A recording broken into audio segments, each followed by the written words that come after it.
Hi, everyone. How's everyone doing tonight? Thank you all for being here. This is the Cal-in-Sac and Schaeffer Fellowship info session. I think you're probably all in the right place. Did everyone get a chance to sign in by the door? Awesome, thank you. We're gonna add you to our student newsletter so that you get updates about our application deadlines and other student-related events and things of that nature. My name, let me speak in the mic. My name is Megan Collins. I'm the program manager for the Matsui Center here at IGS. I operate our student programs, so I'm going to share a lot of information with you about our two public service internship programs, Cal-in-Sacramento and the Schaeffer Fellowship. Before I dive in, I'm going to introduce two of my colleagues. Ezra Bristow is our events and communications coordinator. He's been working hard getting the tech set up, yes. Ezra sits in room 101 right by the front door, and he's a great advocate and resource for students. So if you're ever looking for someone to chat about public service pathways, he's here in the building. And then I'm going to turn it over to our director, Christine Trost. Thank you, Megan. I'm in room 102, and I also love talking about public service pathways, so come on in. So my name is Christine. I'm the executive director of IGS. I'm also director of the Matsui Center for Politics and Public Service. IGS was founded over 100 years ago to be a resource to the state legislature.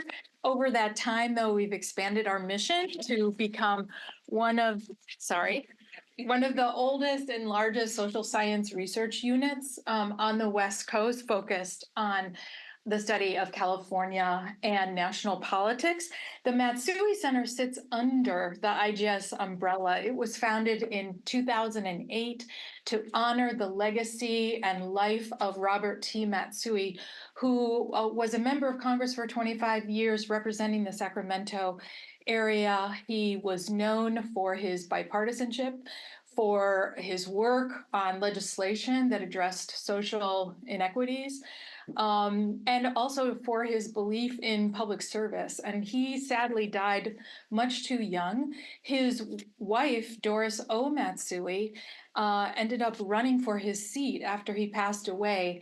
And she has been representing Sacramento for the last 20 years. And she is a huge supporter of the Matsui Center. She's very involved and provides us with a lot of inspiration in terms and support, financial support as well, in terms of the work that we do. The Matsui Center is nonpartisan. Our mission is to nurture the next generation of public service leaders. We have an incredible student body here at Berkeley who represents the diversity not only of our state, but of our country. And our mission is to carve out pathways, open doors, provide opportunities, work experience, training, mentorship to help you, if you're interested, on that pathway in or alongside of working in government to address some of the big problems that we face as a state and a nation.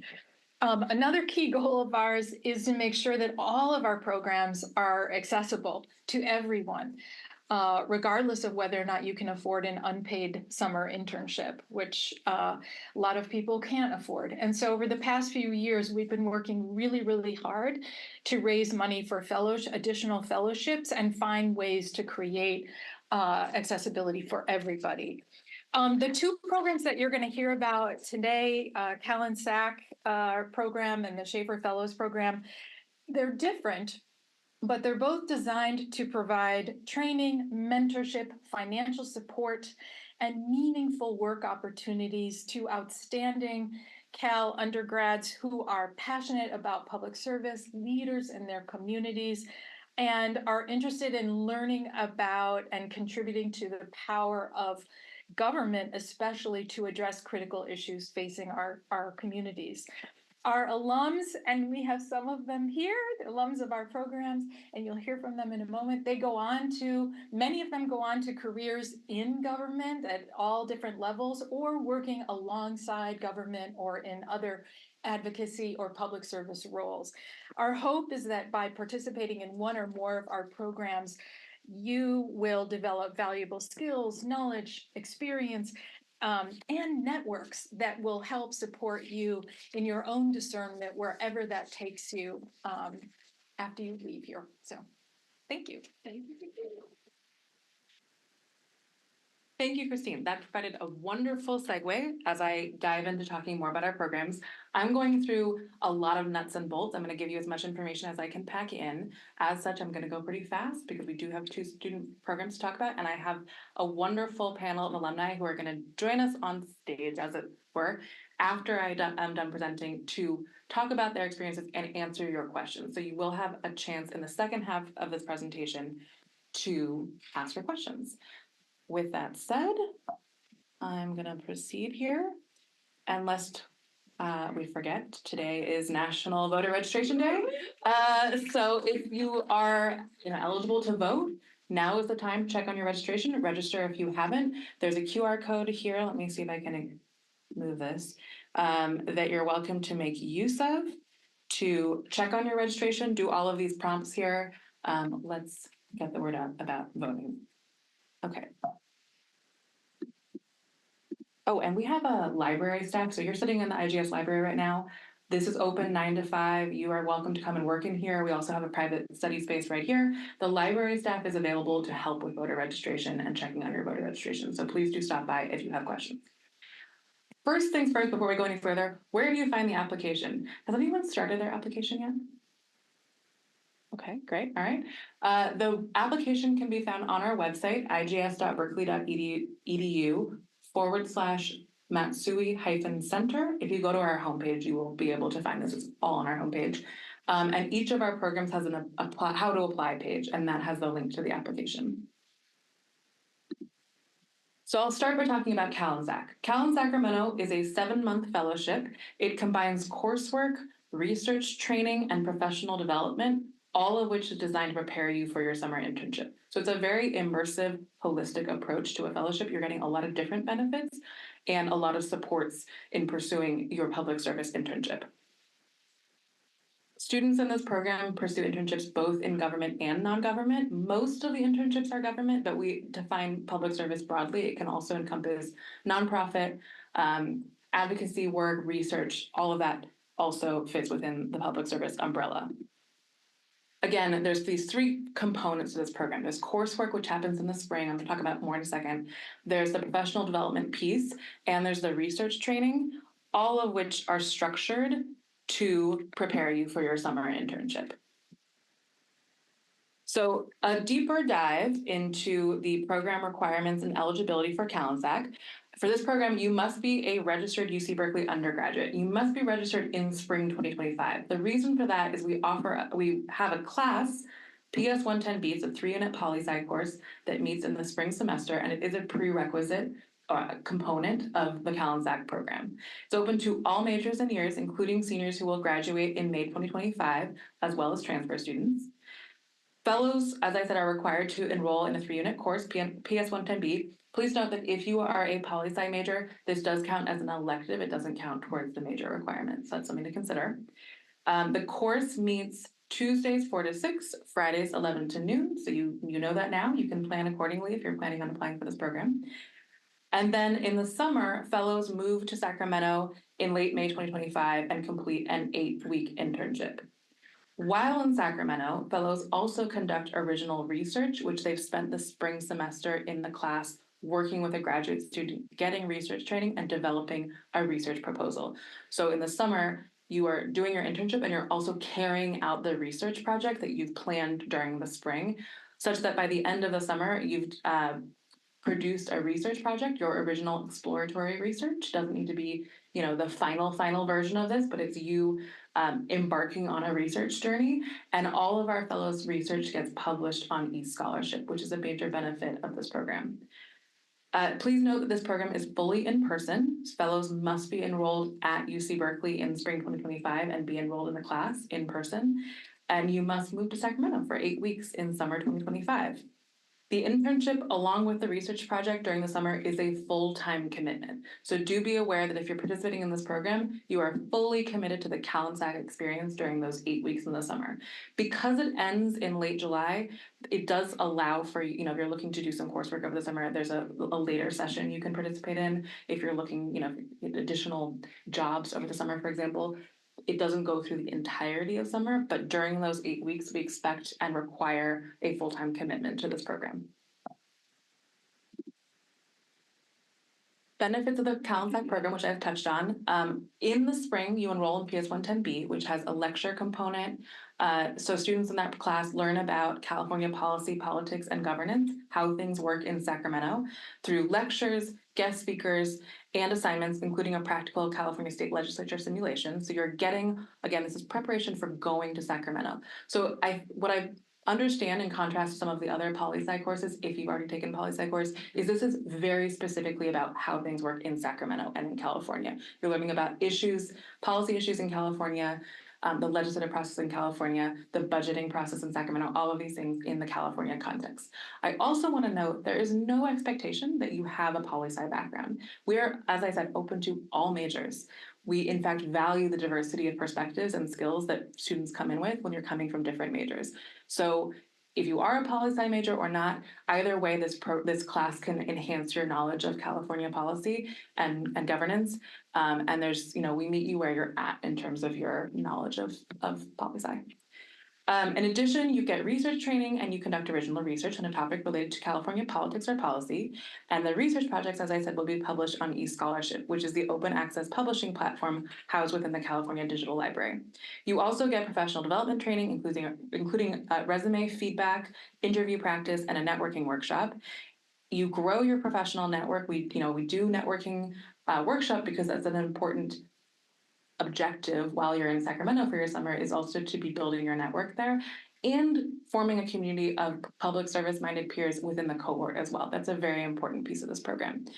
All fellows receive free shared housing in Sacramento for the 8 weeks that you are in Sacramento from this year, May 26th to July 19th. And you receive a stipend in addition to that, so to support relocation and living expenses in Sacramento. Some key dates to be aware of. As I said, you're in a course in the spring, so the fellowship does start in January. We will have a required pre-semester half-day orientation in January, and then classes start on the 21st of January, which is a Tuesday. You'll meet, during class times, and you'll have assignments both in support of the coursework, but also the internship search. So you will get all of these, supports in terms of your resume and interview practice. You'll also receive a list of offices that are seeking Cal-in-Sac interns for the summer. So this, as I said, is very supportive. You are going through the process of applying and interviewing, but we are giving you a list of offices to start with, saying here are places that know this program, want to partner with us, and are looking applications from students like you. In February, you'll apply. In March, we will go to Sacramento for a full-day field trip in order to do in-person interviews. And then by April, you should be getting your offers and finalizing your internship plans for the summer. And then in the summer, the whole cohort moves to Sacramento in late May after the semester ends. Your internship begins, you work for 8 weeks, internships then end, you deliver your final research project, which you've also been working on during the summer, and then you move out on July 19th. I'm going to talk about diversity entrepreneurship in a second, but I'm going to note that one of our research fellowships, which I'll talk about in a minute, has an additional key date, which is we do a research symposium where you get to present your research in the fall. So that happens in October usually. Some recent internship placements, they do change year to year, so I can't guarantee that all of these offices will be seeking an intern, in the coming cycle. But to give you a sense of where fellows have interned, they range from the Governor's Office of Business and Economic Development, Governor's Office of Planning and Research, the California Lieutenant Governor's Office, so some legislative offices, or rather some executive offices, as well as legislative offices like Assemblymember Lee's office, agencies, California Department of Education being one of those. And we've also had social work interns through the Federal Public Defender's Office. So this is just a snapshot of some examples of where students have interned recently in government. Also, we have students who've interned in non-government offices. So Capital Weekly is a media outlets, journalism. So that's been one of our internship partners in recent years. The Public Policy Institute of California, which is a research think tank, and the California Immigrant Policy Center, which is an advocacy organization. So just a range of things that fall within this public service umbrella. In addition, well, let me rephrase. All Cal-in-Sac Fellows do the research project. You get to do your own, you develop your own question and do original research during the summer. You have the option when you submit your application to also apply for a supplemental research fellowship. These are theme-oriented fellowships within the Cal-in-Sac program: Diversity and Entrepreneurship, the Golden State Fellowship, Ken Burt, and Joe Freeman Fellowship. Tell you a little bit more about these. All of this information is on our website. D&E supports Cal-in-Sac Fellows whose research projects focus on challenges and opportunities faced by diverse entrepreneurs and small business owners in California, particularly coming out of the COVID pandemic. The Golden State Fellowship supports fellows who secure placement interning in an organization related to civic and political advocacy. Ken Burt supports Cal-in-Sac Fellows whose individual research project focuses on Latinx education, labor, or another policy area impacting the Latinx community in California. And the Joe Freeman Women in Politics Fellowship supports Cal-in-Sac Fellows whose individual research projects focus on women in politics. So Golden State does have a component where it's supporting a student who has a particular internship.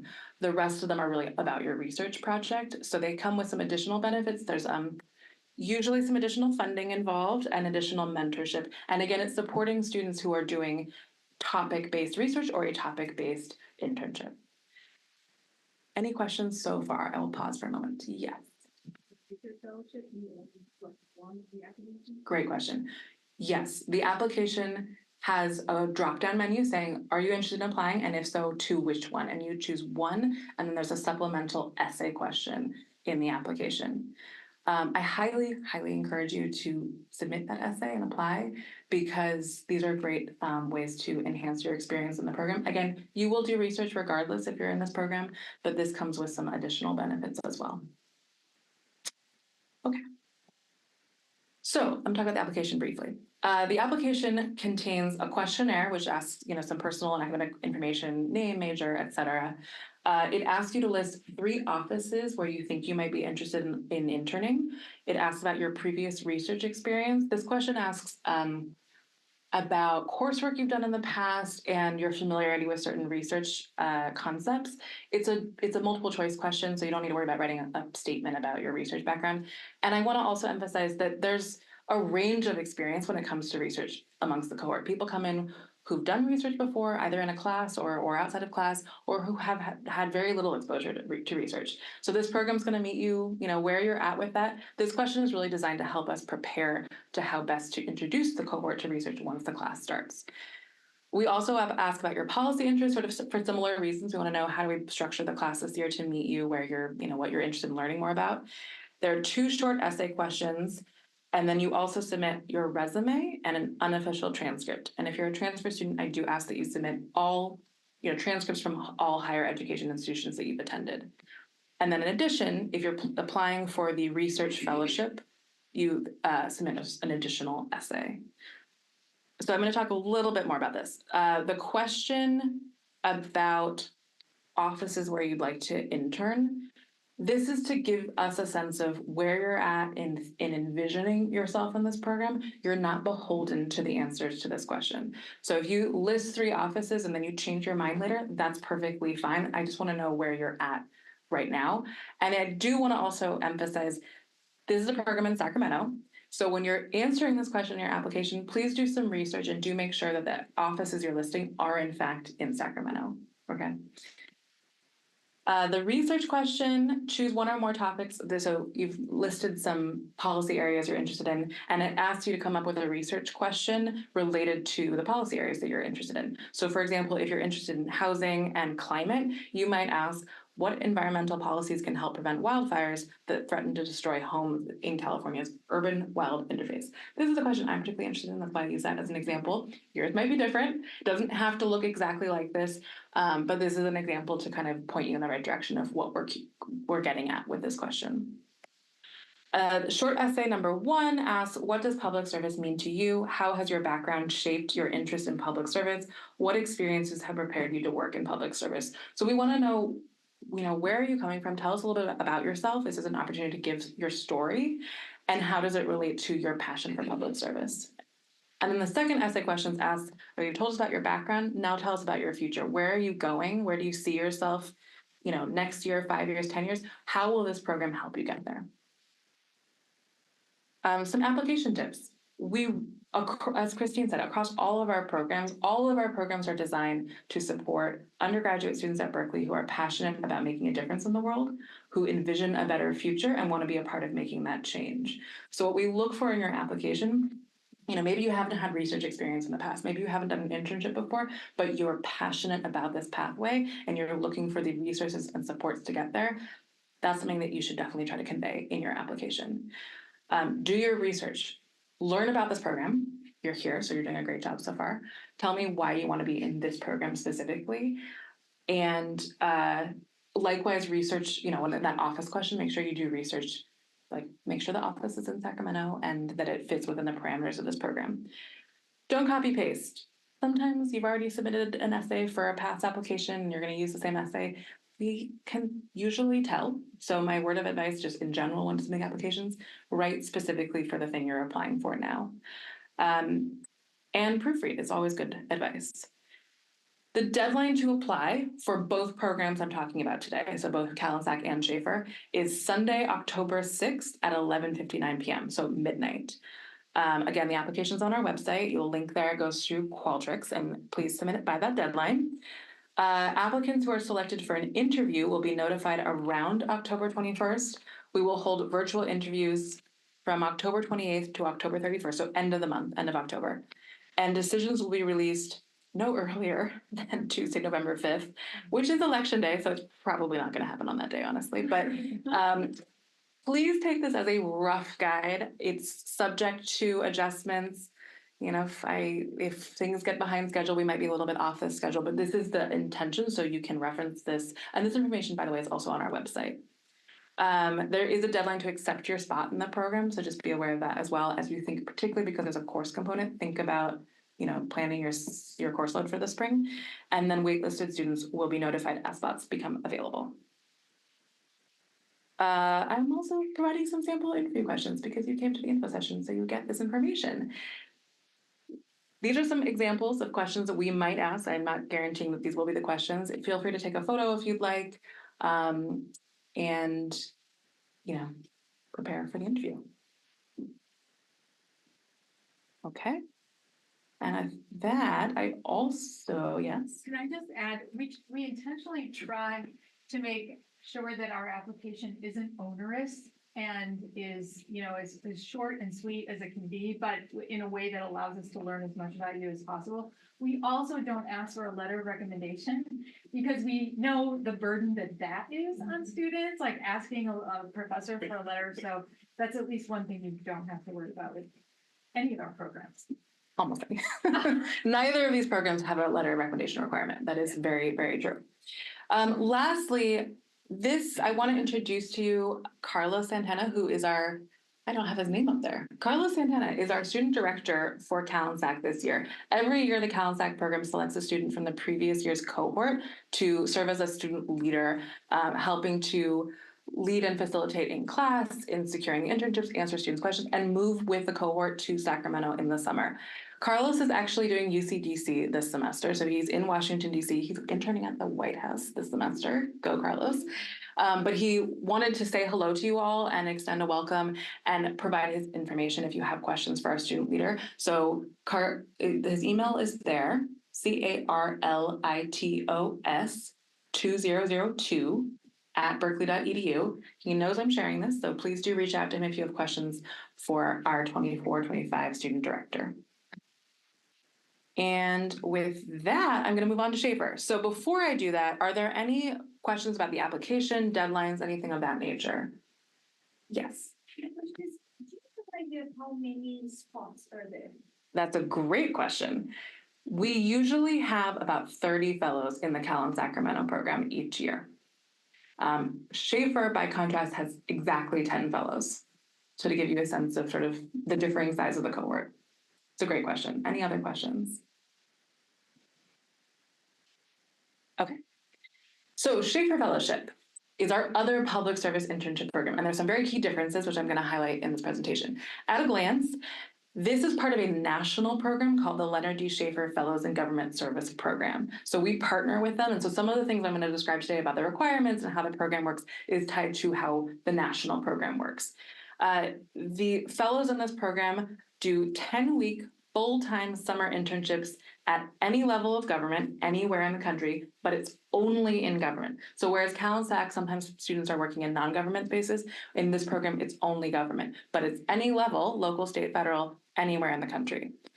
The fellows in this program get mentorship and opportunities to expand their network because, again, it's connected to this broader national community, and they get to attend a 3-day professional conference in Washington, D.C. Really importantly, fellows in this program independently seek out and secure their summer internship. So whereas Cal-in-Sac is very immersive and we're doing a lot to help you secure your internship, Schaeffer, it's much more hands-off. I'm here if you need help, but you are responsible for securing your own internship.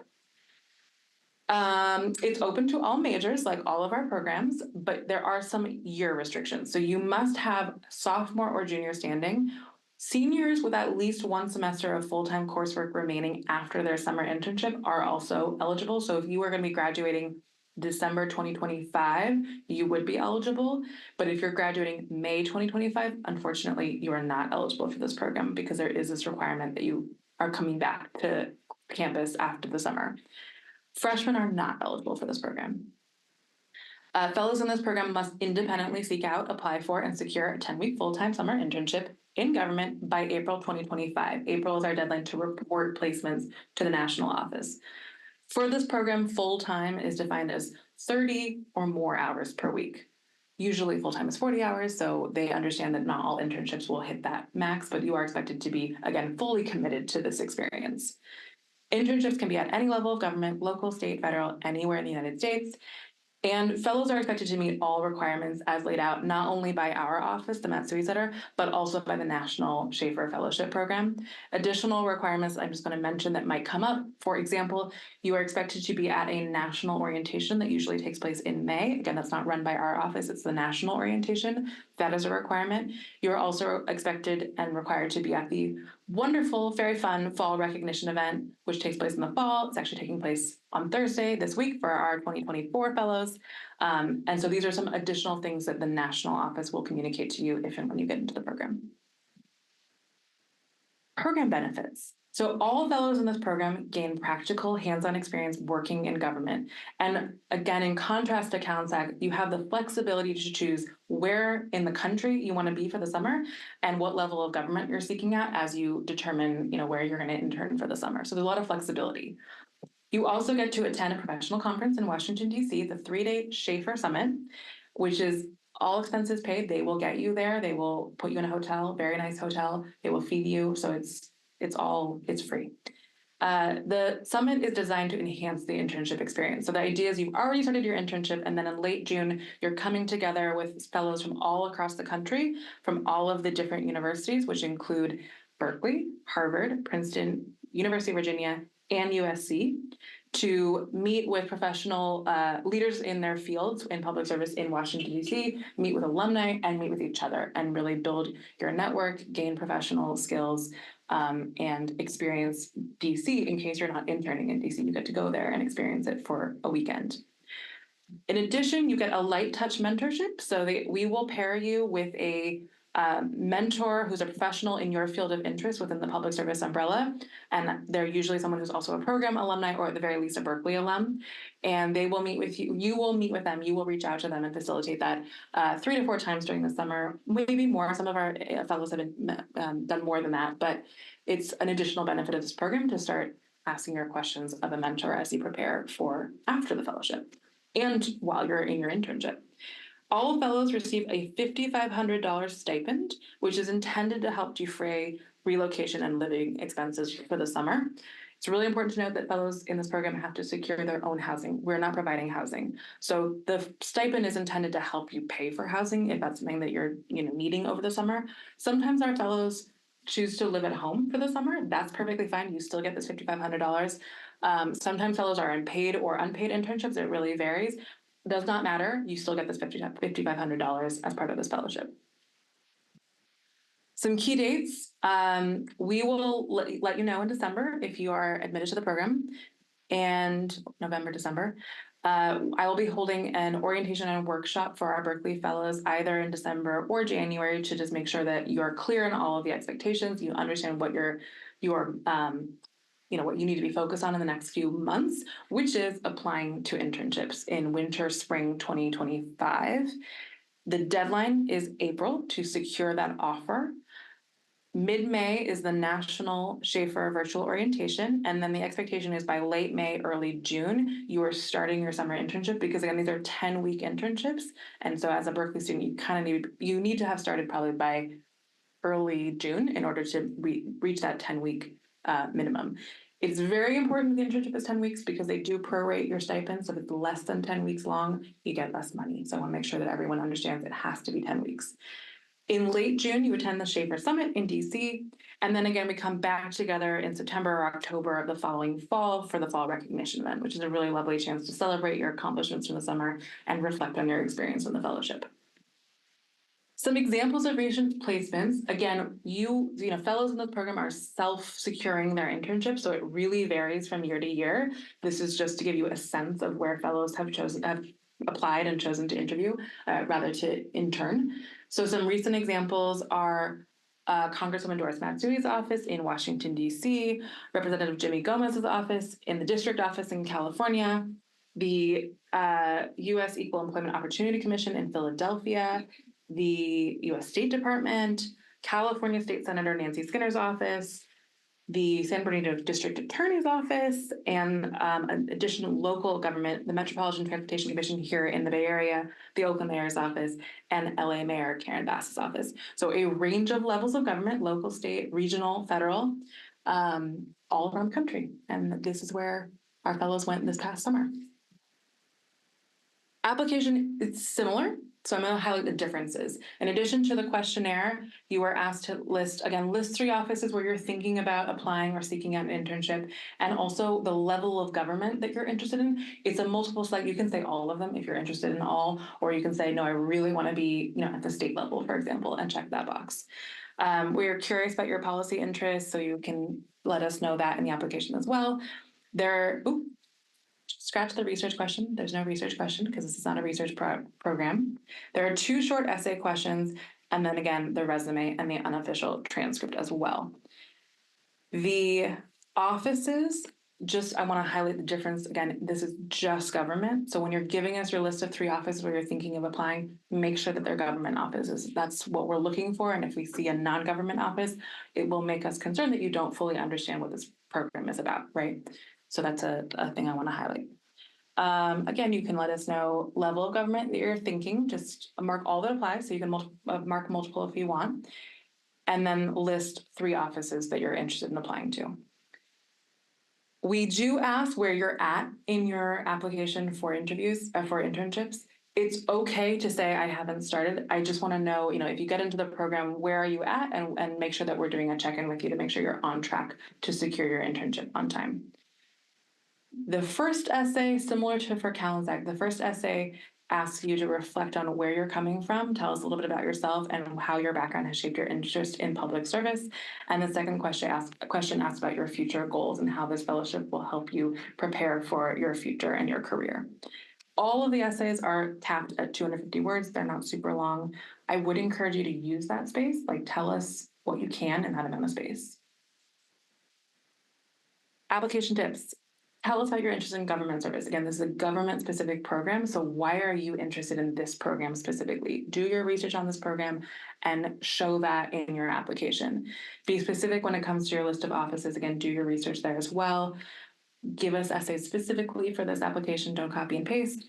Proofread. And again, this is a program where you are having to self-secure your internship, so we want to know from your application, from your interview, that you have a plan, that you know how to go about doing that. Try to convey that in your application, and particularly in the interviews where we're going to want to hear you convince us that you know how to go about securing an internship. Same deadline, October 6th. Very similar timeline, so I'm not actually going to go through this. Just you can find this information on our website so you know when you'll be hearing from us.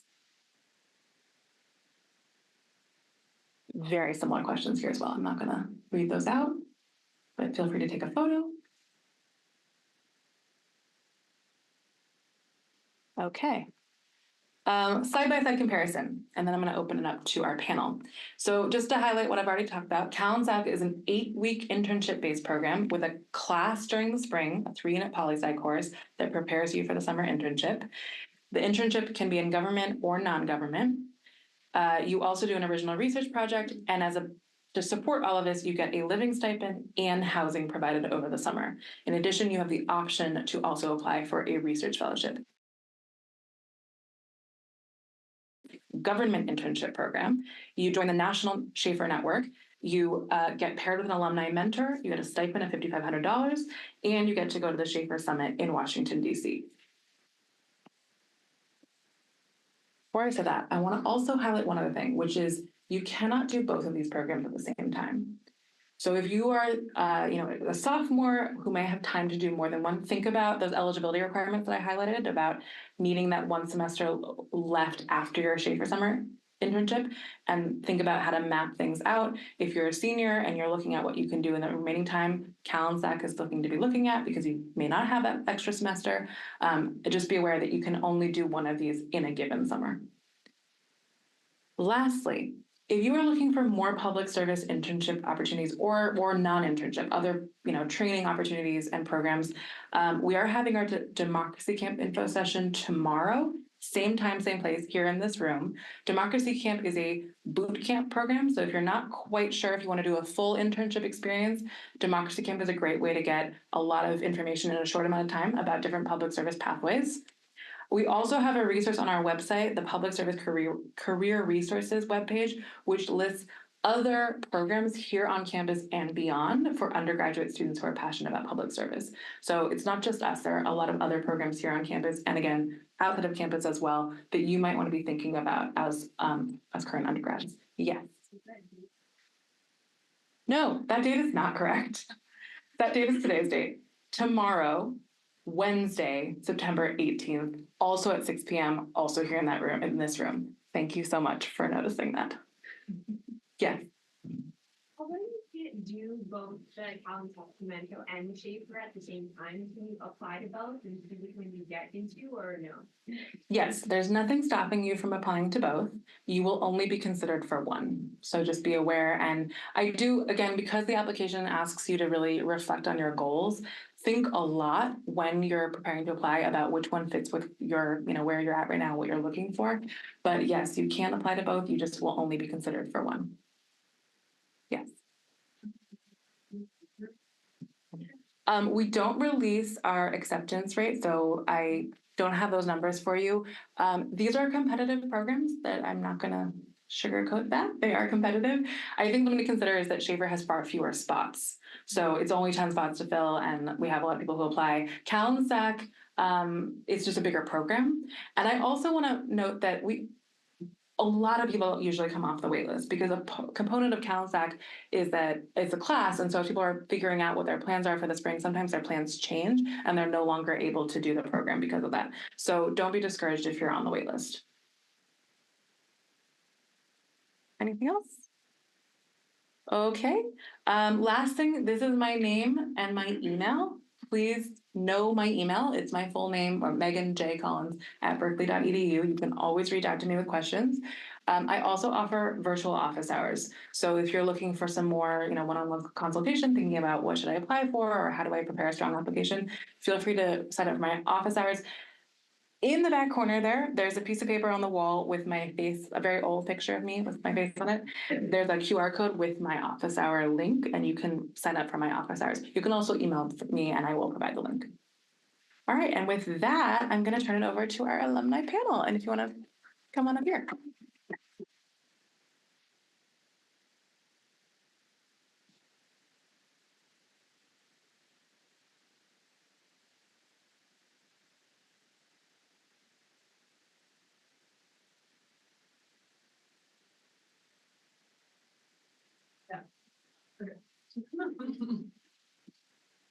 Is this on? Okay, lovely.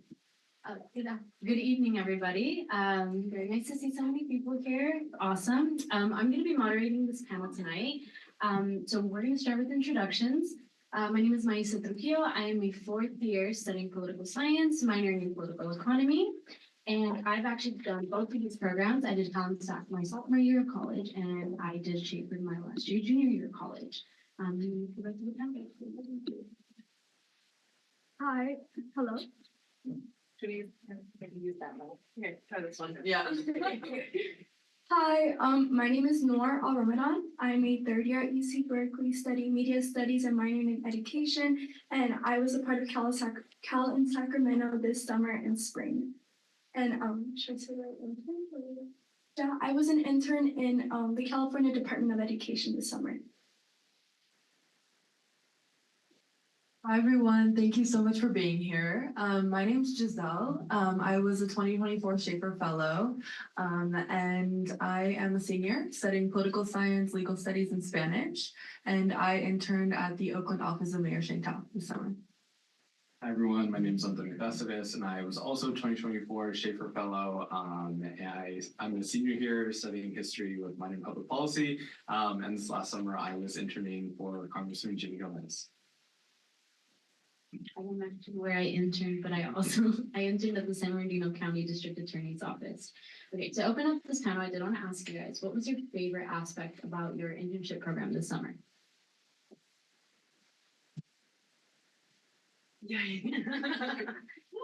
My favorite part was the community in Cal-in-Sac. This was my first time, especially as a first generation student, doing a professional type internship.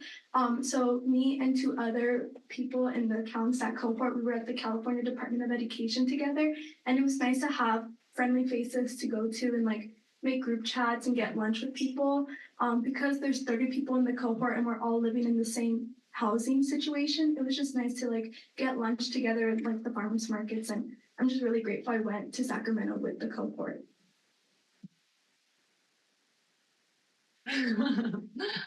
So one of my favorite things about working in Oakland was honestly getting to be out in the community. That is one really amazing thing about working on the local level, is you really get to know the people that you're working with, and and then that goes for just like everyday workers, and then people who are, let's say, community stakeholders. And so I really got to meet a whole wide range of individuals who are all, truly amazing in so many different ways, and also know, a lot of the inner workings of the city process as well. So that in itself is so special, and I'll carry that with me for the rest of my life, I think. Yeah. And then for me, I'm definitely one of those people who it's very difficult to take on an unpaid government internship. And so before this last summer, I had only done other internships that were paid, just because that's all that I could really manage. So this was the first time that I was actually able to do a very government-specific internship, which was really exciting, thanks to the stipend that was provided as a part of the program. So for me, that was like a really impactful part of the fellowship experience, that it opened up new doors for me that I otherwise wouldn't have been able to access without that stipend. So that was really beneficial. I think for me, the most important aspect of my internship was the network. I'm a graduating senior, so it was very nice to kind of be in an environment where I learned applicable skills for the job market, and just depending on where you intern, there's also a likelihood of them very much enjoying you as an intern and giving you a return offer. So that was a very impactful aspect for me for my internship. So,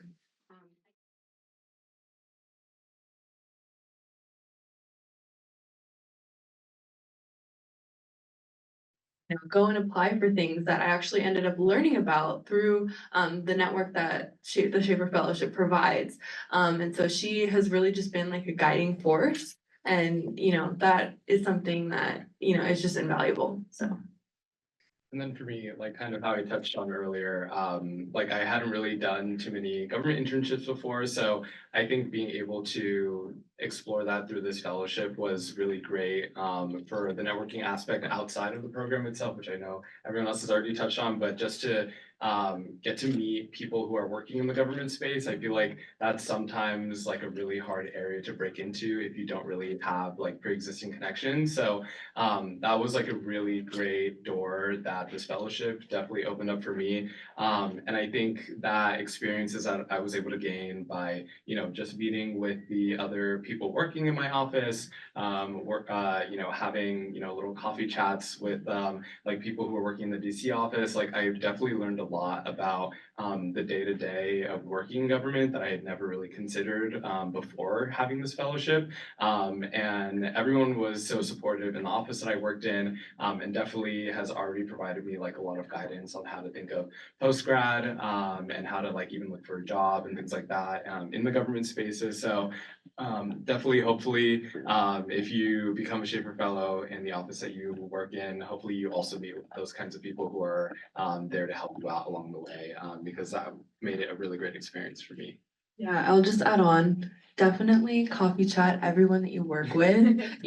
Your coworkers are your network, and trust me, they want to help you and support you in every way that they can. So yeah. Wonderful. Thank you so much, panel. And now we're going to open up to the floor. So if anybody has any questions, concerns, comments for the panel.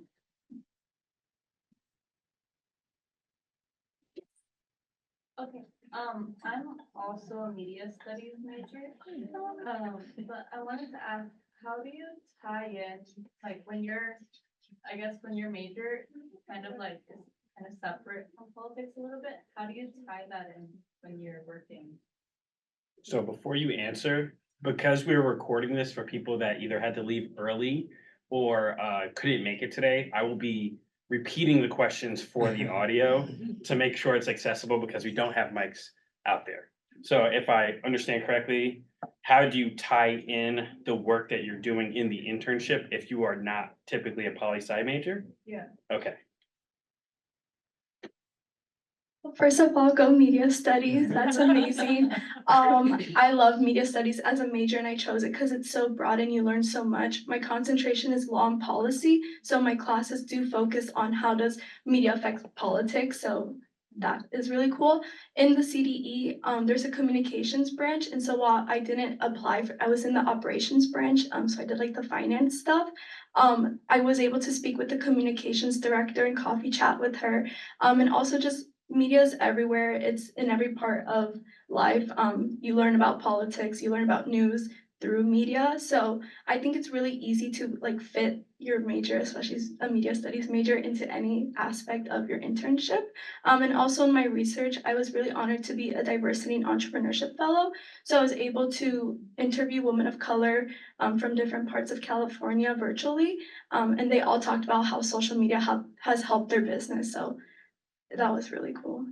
And then for the Schaeffer perspective, I guess, I was definitely one of the few non-poli-sci majors in our cohort.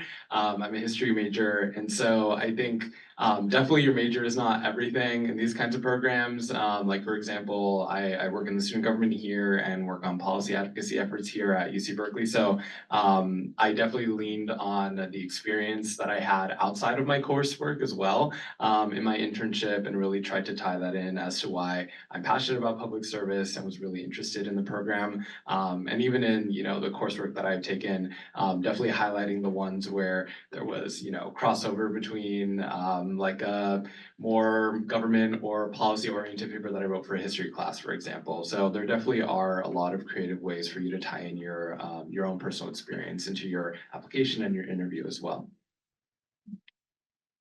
Any other questions? Don't be shy. Yeah.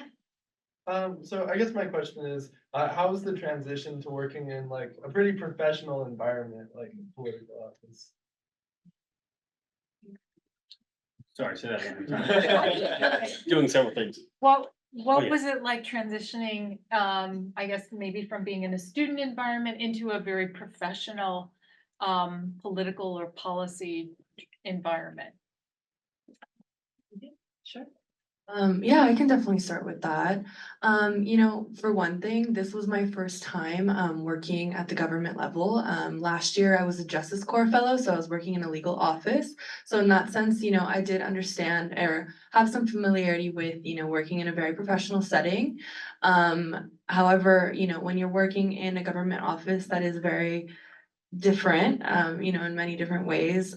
For one, you know, like you need to come dress very professionally, so be prepared to maybe, you know, have a bit of a new wardrobe, in that sense. And, you know, besides that, you know, I think that it starts to come very naturally. I will just say that. The leap, you know, in class, when you're speaking to your professors and interacting academically, you know, you try to behave as professionally as you can. And so it's very much the same way on the government level. But, you know, you will be learning quite a bit. And if you mess up, that's totally okay. It's just part of the learning process, and that's what you're there to do. So. And also for the Schaeffer Fellowship, at least, the national program does provide all the fellows like a intern handbook guide that has like a lot of good informational just on like best practices for working in a government office and like how to network and things like that. So definitely they try and make sure that the barrier of entry is not too high for people who have never done government internships before, because I think, you know, with the whole intention of trying to bring people into government service, they really understand that these are new experiences for a lot of people, and they try to cater to those individuals too. Definitely. And then adding for like the Cal-in-Sac program, the class component is amazing. It's again, they hold your hand in a way every step of the way. And so if you have any questions, the professional development is wonderful. Megan runs most of it and she's doing a great job.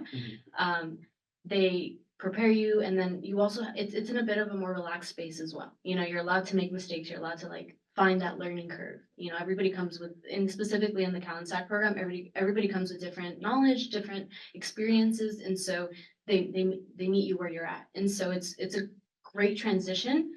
And then again, that component of community, like you're all going to Sacramento together. And so if you have any questions or if you have any concerns, you know, you have your fellow cohort members who may have more experience than you, or they might know somebody who has more experience and they can connect you. And so that network that you build within these programs is very wonderful for easing your nerves and, you know, kind of, you know, getting you transitioned properly into these spaces. And again, I think the panel has made a great point as well, where you might make mistakes, not gonna say you are, but you may make mistakes. And a lot of the time, these program placements, they understand that as well. They understand that you're a student and you're transitioning from a certain life to a more professional life. And so there's a lot of lenience and a lot of mentorship within the program, within your internship program as well.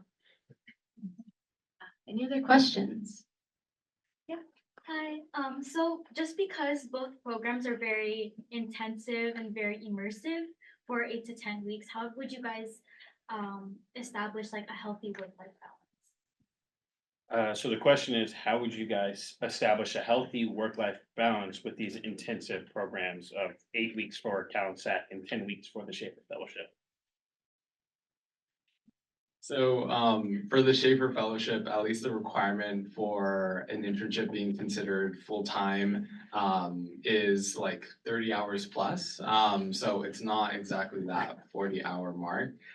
So I thankfully was able to have a 4-day work week during my internship. If you're able to negotiate that at all, I really encourage it because it really helped. So at least for the Schaeffer Fellowship, there is some flexibility on that.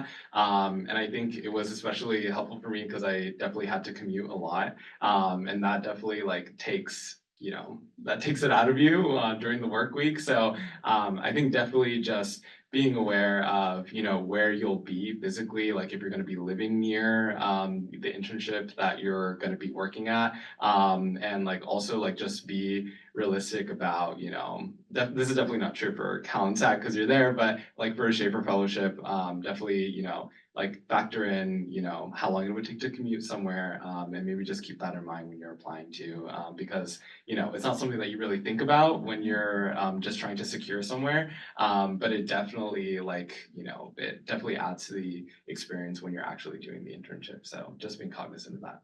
Yeah, completely. You know, working in Oakland, I was still living in Berkeley, and so I was taking the 6 every day. And yeah, I love public transportation. It's great. But that sometimes it can take a little bit.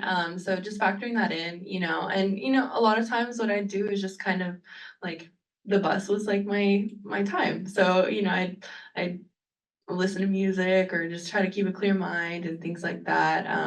And so in that sense, I think that like having that time to kind of reset before you enter into the workday and then also when you're coming out of it is also really, really important. And aside from that, I will say, transitioning from being a student and into the more structured 9 to 5 can be a little bit of a challenge at first if you're not really used to that. For me, one thing that was a bit different is city council tends to run quite late. And so there would be days where meetings will go into very late into the night, like well past 9 p.m. So, in that case, there would be a lot of times where I would stay for that or join over Zoom. And, my supervisor always made sure to emphasize that, I was comfortable like with taking that on and with staying for that amount of time as well. So, if you feel like, things are getting too overwhelming or, you kind of need a little bit of a rest for the day, like don't be afraid to communicate that because, communication is what is going to take you far. And, if you're able to negotiate a 4-day work week, I definitely say go for it if you can. But yeah. I can add, a lot of us were not used to 9 to 5, so we took naps a lot, beginning right after work. But we all picked up a hobby where we joined a basketball, like we made a basketball team. We played basketball, and I don't do sports, but it was my first time doing sports. And I started doing a lot of walks, and that was really good for my wellness because you're sitting down a lot all day. So it was nice to like go on walks. And Sacramento was very, very pretty. Like it was so green. So that's kind of how I kept my balance, just being active like after the work week. And also like you don't have homework, unlike when you're in college, like you probably have to do homework at night. You're done with your work like after the 5 p.m., 6 p.m. cutoff. And then just to add again for like the Cal-in-Sac program, I think the student directors and I think cohort members themselves do a really good job in trying to facilitate community and like they organize little events. And so the student director will be like, hey, pizza party on Friday. And then Christine loves to go and visit us. Love you.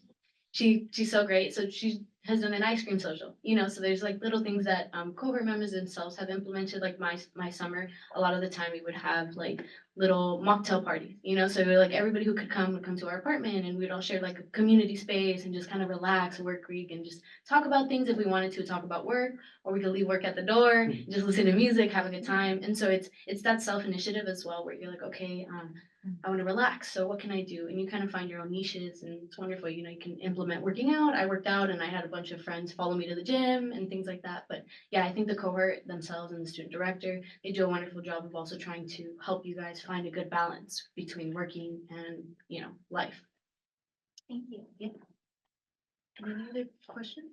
No, I'm just so happy to hear all of you articulate what you just articulated, because it's also about changing the culture of these places. And so the fact that you guys are helping to do that, I think is a really good thing for everybody. So thank you for keeping your wellness and that balance in mind and asking for it. Yes. Yeah. Okay. I guess a lot of you guys mentioned it when you guys applied to these programs, it was your first time. I guess my question is, how did you get over your fears of applying, if you had any? And also, what resources do you guys use, if any, to help you get there? So the question was, there might be some intimidation with applying to these programs and some imposter syndrome.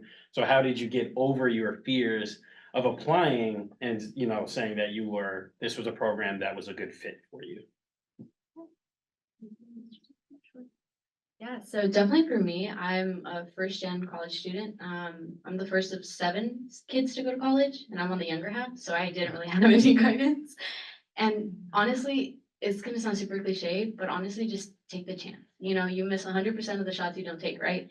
And so I think for me, this was a shot in the dark. I applied Cal-in-Sac the day before it was due. I was freaking out, but it was more so just having that trust within myself of what I'm passionate about, truly understanding who I am as a person and what I want to do, whether you don't have to have exact structure in your life, like, oh, I know exactly I want to be an assembly member by the time I'm 28. Not necessarily, but more so like, man, like I'm really passionate about healthcare. I'm really passionate about, man, I've seen this aspect in my life and this is really important to me. And I think that's what shines through in applications. I think I've learned that over the course of like my time here at Berkeley. It's who are you as a person and how does that apply to your passion and what drives you in life? And so it was just that initiative of just, okay, I'm very interested in this, very passionate about this. And how can it's more, don't mold yourself into this idea of public service. Don't mold yourself into what you think government might be. On the contrary, mold it into who you are, mold it into your dreams, your aspirations, because ultimately like who you are as a person can land you anywhere within, politics, or if you're not interested in politics, public service in a broader sense, think tanks or nonprofits that function in that structure of your passions. And so I didn't have any help, and that helped, that was what pushed me into just throw myself into applying to these programs. And yeah, I think like some of the internships that I had before this last summer were more like arts and culture oriented. And again, like I am not a poli-sci major, so I think definitely emphasizing your passion is really essential. Like what you were just saying, I think that really comes across both in your application and also in your interview. Just getting to talk about what drives you, what interests you, and what makes you really, what keeps you involved in these interests in public service. And I think just being able to articulate that clearly is the most essential thing for applying to these programs. And definitely like they do try to make it a very simple process. The application responses are very short. I remember being very shocked when I first opened the application. I was like, wow, only 2 questions. And also the interview was also relatively short. So I mean, everything is honestly for the student pretty seamless in trying to make it as simple and painless a process as possible for you. So definitely, I would say for these kinds of programs, like this is definitely an exception in how easy they try and make it for students. So I would really take advantage of that, and yeah, you do miss 100% of the shots you don't take. Yeah, just kind of going off of that, we all have a why we're here at Berkeley, why we do what we do, why we're studying what we study, and, why we're driven to pursue a career in this field. And, I think really drawing from that and putting that on your application is where I would start, and, just focusing on that and not letting any of the stress or, the negative feelings from, entering a space that is, traditionally meant to be very exclusive to so many of us. So, just really trying to, just focus on that and, trying to believe in yourself and what you're here to do, because, it's really important. Just plus oneing the panel, and then the biggest thing for me, I told like my 2 closest roommates I was applying for Cal-in-Sac, and it was like really stressful because I was scared too, but I knew I would regret not applying and like not trying. So having cheerleaders with you when you're applying, I think that's so important, not just for like applications, but just in life. And when I got into Cal-in-Sac, they were there when I like opened the email, so it was a really special moment. So just have people that like root for you too and help you believe in yourself. And then I just want to add one more thing. Please, if you're applying and you feel nervous, reach out to us. Like a huge reason why some of us, like especially from the Schaeffer cohort, even knew about the Schaeffer Fellowship was through a previous Schaeffer and Cal-in-Sac Fellow, Sophia Greenwald. And she told us about the opportunity and just encouraged us to apply. And that is so special to have. And, if we can do that for any of you guys, then, we would love to do that. We have time for one more question. Yes.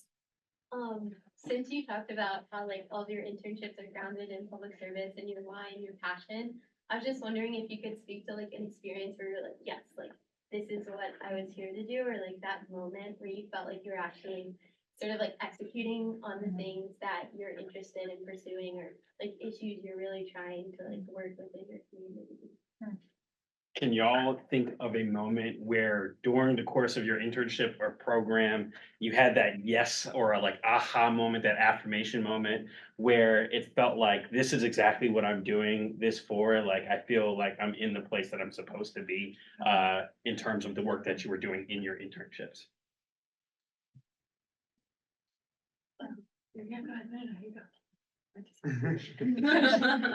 I love this question. I remember like in Sacramento, every night I would go to bed and I'd be like, I'm so excited to go to work tomorrow. And like that feeling of just loving what I was doing that summer and just the joy.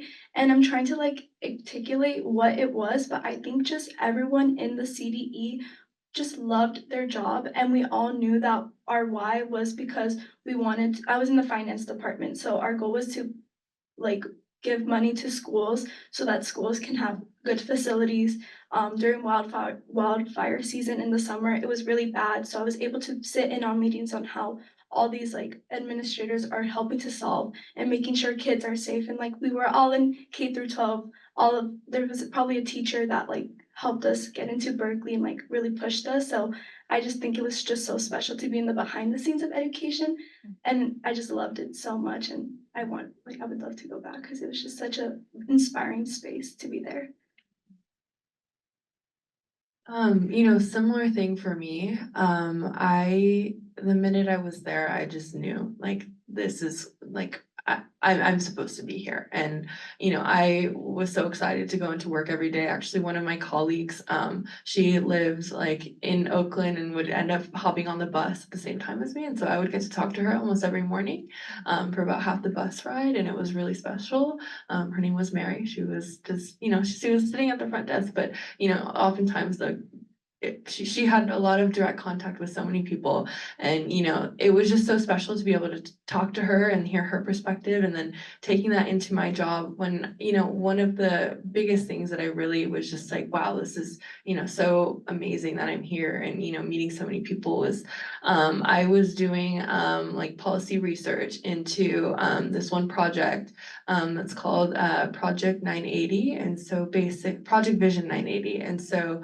basically I was doing research into highway displacement, specifically in terms of the I-980 freeway that basically destroyed several Black families and businesses, and just did incredible damage, especially to generational wealth. And so I was actually able to meet a few of those folks, and that in itself was just really impactful. And my hope is that some of the work that I was able to do over the course of the next 2 years will actually end up making a difference in the city. So. And then for me, I was working in a district office, so a lot of the work that I was doing was more related to casework and supporting constituents. And I think, every once in a while I could get a little frustrated, feeling like, oh, well, what am I doing here? Like, what is my purpose? And I think sometimes I did reflect on that.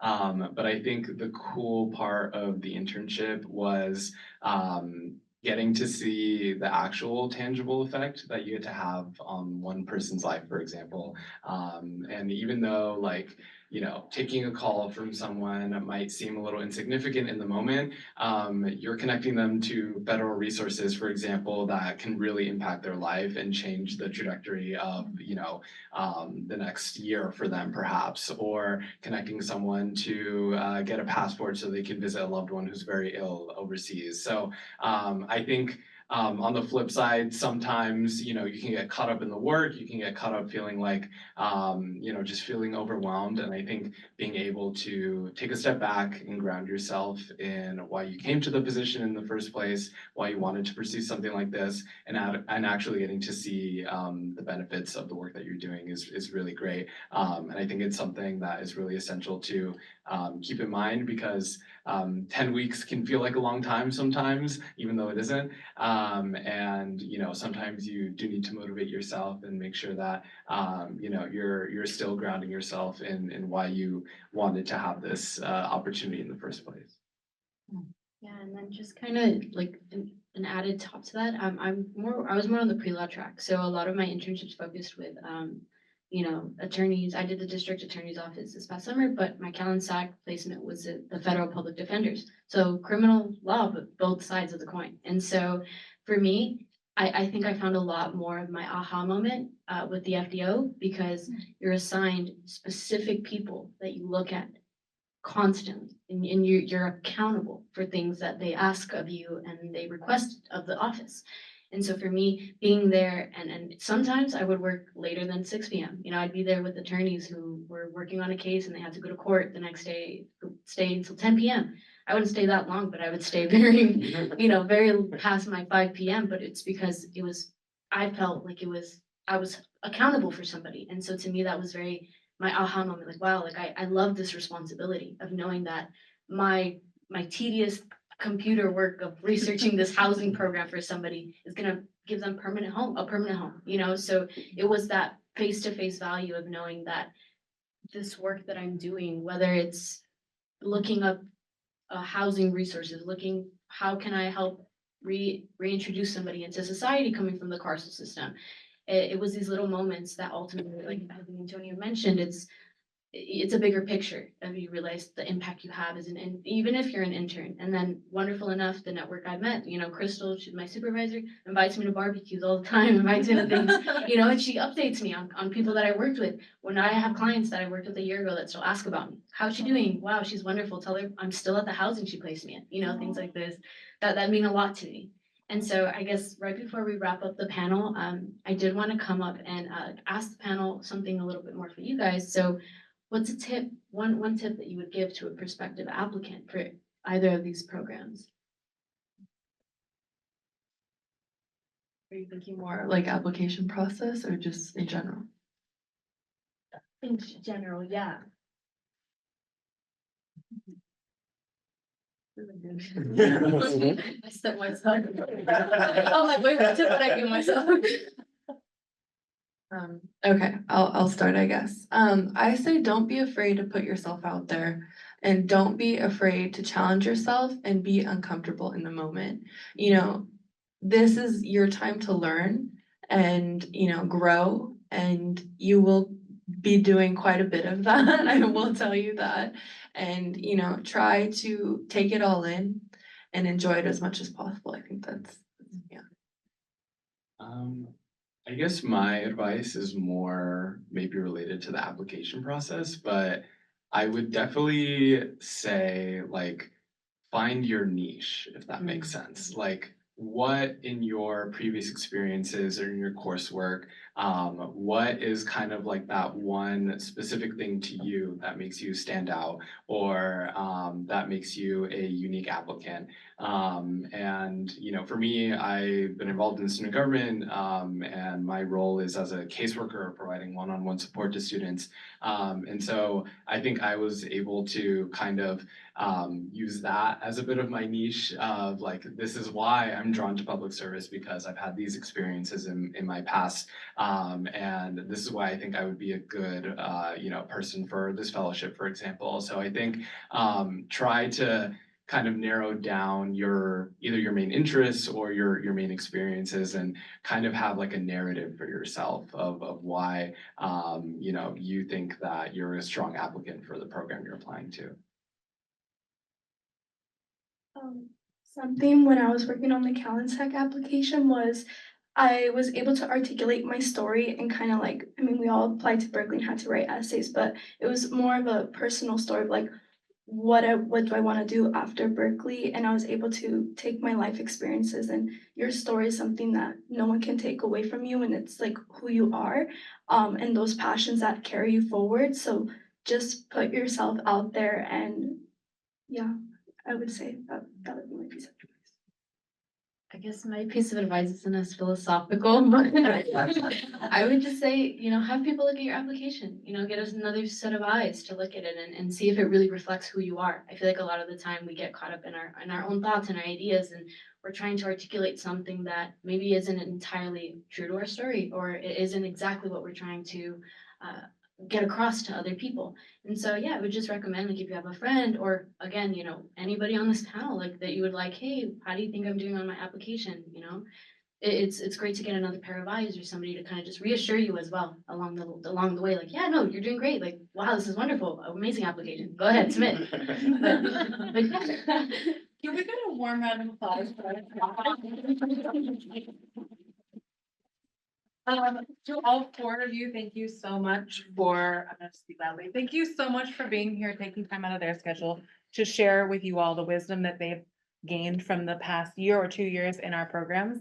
I know that there were some folks who had to go because there was a Cal-in Capital info session tonight as well. And the people were asking on the way out, could they reach out to you? So it sounds like that you are all offering that, which I'm really grateful to.